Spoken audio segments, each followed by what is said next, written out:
Karen had been a thorn in my side for months.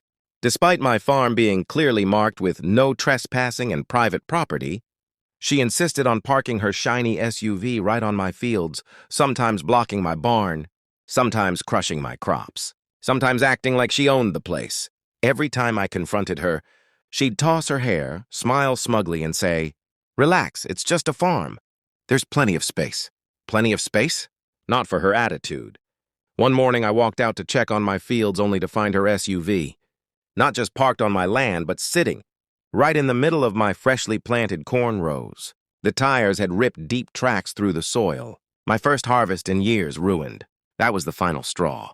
Instead of yelling or arguing, I walked calmly back to my barn, fired up my tractor, and drove toward her SUV with a plan so creative, so perfectly country, that even the birds paused to watch. Using a heavy-duty chain and the tractor's hydraulic lift, I hooked the chain under her SUV frame. Inch by inch, I lifted the vehicle off the ground.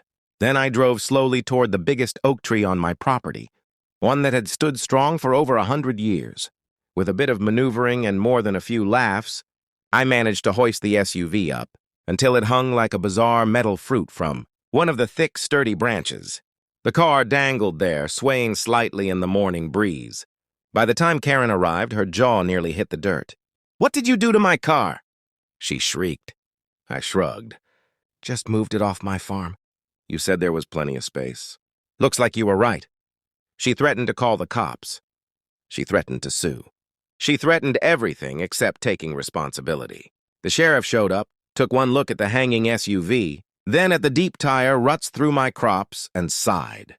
"Karen, you can't keep parking on someone's land. He warned you." She got a ticket. I got my field cleared, and her SUV, well, it took a tow truck, 3 workers, and 2 hours to bring it back down. Funny thing, she never parked on my farm again.